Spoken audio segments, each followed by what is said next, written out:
l'Éternel Dieu a promis à Abraham, là, dans le livre de Genèse chapitre 12, il a promis des choses terribles. Dans la manière des hommes, toutes ces choses ne doivent pas, ne peuvent pas se manifester ou s'accomplir ici sur la terre, parce que toutes les choses que l'Éternel Dieu a promis à Abraham, selon la lignée d'Abraham, lignée familiale, où l'Abraham était dans sa famille, les choses ne pouvaient même pas s'accomplir parce que toutes les choses que l'Éternel Dieu avait promis à Abraham, c'est difficile pour qu'il puisse accomplir à la manière des hommes. Là, j'ai bien précisé à la manière des hommes. Alors, l'Éternel Dieu a promis à Abraham des choses qui étaient impossibles pour qu'il puisse accomplir. L'Éternel Dieu a dit à Abraham, il serait le père de multitudes, et le royaume va sortir dans sa famille, et toutes ces choses-là, il a promis. Alors pour que les choses puissent se réaliser petit à petit, pour que les choses puissent s'accomplir dans l'avenir, il faudra maintenant l'Éternel Dieu dans cette époque-là faire des choses. Il a envoyé son serviteur qui était Melchisedec. Et je veux aussi décortiquer un peu de Melchisedec. Il a envoyé son serviteur Melchisedec. Et lorsque son serviteur est arrivé, après la bataille d'Abraham, il est venu avec le pain et du vin. Donc, la première personne, selon ma connaissance, qui a goûté Jésus-Christ, c'était Abraham. Il a mené la Sainte Seine. Il a mené vie. Il a mené le pain comme corps de Jésus-Christ, qui n'était pas dans la lignée d'Abraham, et avec son sang. Donc, il est venu introduire Jésus-Christ dans la famille d'Abraham. Parce que l'Éternel Dieu lui a promis. Lorsqu'il avait promis, il devait maintenant accomplir les choses qu'il avait promis à Abraham. Voilà la raison pour laquelle il a envoyé son serviteur qui était sacrificateur pour qu'il puisse venir faire les choses sacrificatures dans la lignée d'Abraham, afin que l'introduction des choses spirituelles puisse introduire dans la vie, dans la famille, dans les entrailles d'Abraham.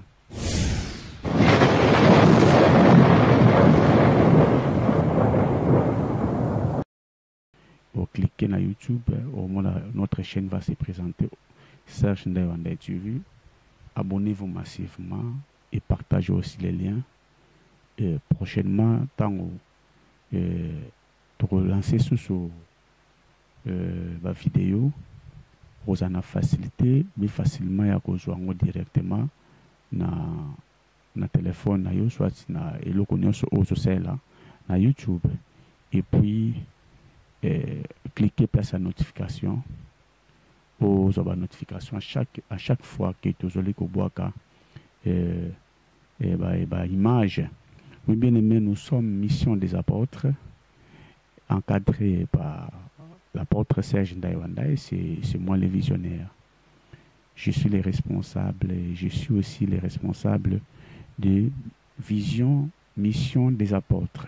Et toute plateforme où nous sommes allés, il y a réseaux sociaux et avec toujours ça on appelle les sous et longo na baninga na bandeko oignon sous bazar na pour ça kuiba makambo nzambe. Oui bien aimé, aujourd'hui nous voulons parler d'un sujet que Dieu nous a promis, et lorsqu'il nous a promis, comme sa parole est puissante, comme sa parole est amen, comme sa parole est lui-même, car la Bible nous a dit qu'au commencement était la parole, et la parole était avec Dieu, et la parole était lui-même Dieu. Comme c'est lui-même le Verbe, il s'est prononcé que non, il va te bénir. Voilà maintenant, tous à place voilà, comment la bénédiction de Dieu va nous atteindre. Comment la bénédiction de Dieu va arriver jusqu'à nous. Oyo appelle ça comme promesse, il y a qu'à bénir. Oui, bien aimé, nous voulons parler comment et ça là pour qu'une personne reçoive ce que Dieu lui avait promis. Quelle attitude une personne à foisoir afin que la promesse de Dieu puisse réaliser dans sa vie. Parce que Dieu est esprit. Lorsqu'il a promis une personne, lorsqu'il a promis une famille, et comment cette promesse-là puisse se réaliser ici sur la terre. Comme Dieu lui-même est la parole, comme lui-même est tout, il sait comment se matérialiser afin que ce qu'il avait parlé comme esprit, ce qu'il avait parlé comme abstrait, puisse se réaliser dans le monde visuel ou dans le monde visible. Là, nous voulons lire un peu dans la livre de Genèse chapitre 14 et puis on va aller encore dans le livre des Hébreux. Genèse chapitre 14, la Bible me dit ceci. Ici, je suis en hébreu.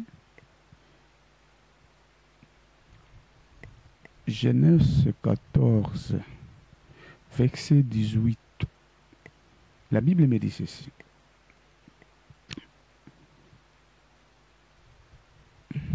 Melchisedec, roi des Salem, fit apporter du pain et du vin. Il était sacrificateur du Très-Haut. Je vais arrêter d'abord ici pour que je puisse un peu décortiquer et n'abîmer la littérature et n'a qui n'a pas pensé parce que ça c'est la littérature. Je dois maintenant décortiquer. L'Éternel Dieu a promis à Abraham, là, dans le livre de Genèse chapitre 12, il a promis des choses terribles. Dans la manière des hommes, toutes ces choses ne peuvent pas se manifester ou s'accomplir ici sur la terre parce que toutes les choses que l'Éternel Dieu a promis à Abraham, selon lignée d'Abraham, lignée familiale, où l'Abraham était dans sa famille, les choses ne pouvaient même pas s'accomplir parce que toutes les choses que l'Éternel Dieu avait promis à Abraham, c'est difficile pour qu'il puisse accomplir à la manière des hommes. Là, j'ai bien précisé à la manière des hommes. Alors, l'Éternel Dieu a promis à Abraham des choses qui étaient impossibles pour qu'il puisse accomplir. Et voilà, ici, l'Éternel Dieu a dit à Abraham, il serait le père de multitudes, et le royaume va sortir dans sa famille, et toutes ces choses-là, il a promis. Alors pour que les choses puissent se réaliser petit à petit, pour que les choses puissent s'accomplir dans l'avenir, il faudra maintenant l'Éternel Dieu dans cette époque-là faire des choses. Il a envoyé son serviteur qui était Melchisedec. Et je veux aussi décortiquer un peu de Melchisedec. Il a envoyé son serviteur Melchisedec. Et lorsque son serviteur est arrivé, après la bataille d'Abraham, il est venu avec le pain et du vin.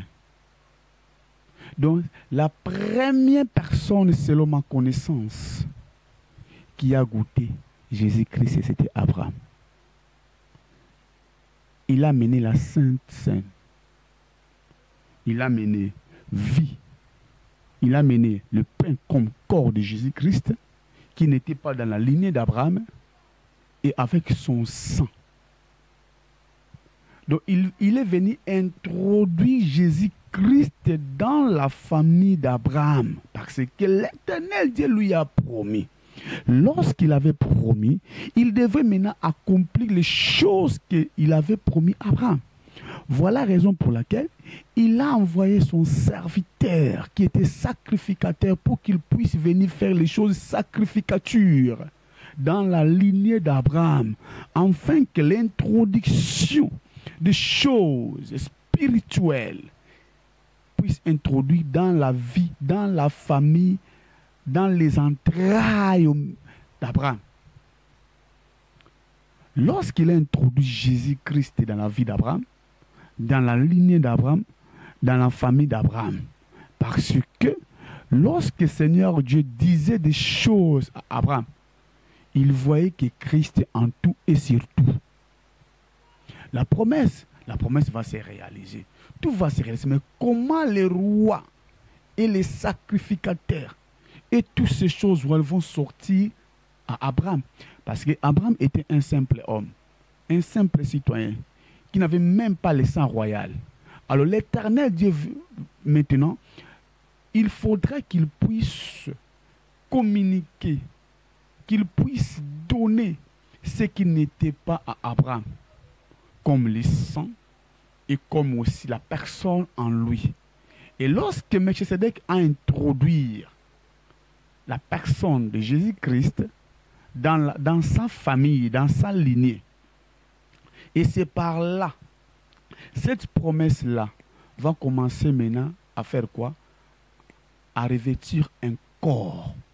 Parce que lorsque Dieu parlait à Abraham, il parlait que d'une mission très élevée, très profonde, très grande. Et cette mission-là, c'était qui? C'était la personne de Jésus-Christ, qu'il puisse venir mourir pour l'humanité. Et comment les choses ont commencé?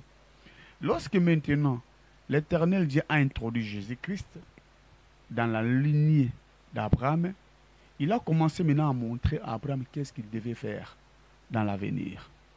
Il commençait maintenant à faire quoi? À demander à Abraham de lui donner son fils unique, qui était Isaac, qui était auprès de lui. Parce que Isaac devenait un fils unique parce que Ismaël partait avec sa mère. Et il est resté avec son fils qui était Isaac. Alors l'Éternel Dieu lui a demandé, donne-moi ton fils. Parce que lorsqu'il a demandé, il veut maintenant montrer à Abraham ce qu'il devait faire dans l'avenir. Et lorsqu'il a demandé, donne-moi. Vous voyez, l'Abraham, comme il était obéissant, il a obéi de donner à l'Éternel ce qui était précieux pour lui. Parce qu'il savait que l'Éternel Dieu m'a tout donné ce que j'avais demandé. Et lorsqu'il m'a demandé encore de lui donner mon fils qui était Isaac, il était prêt de lui donner.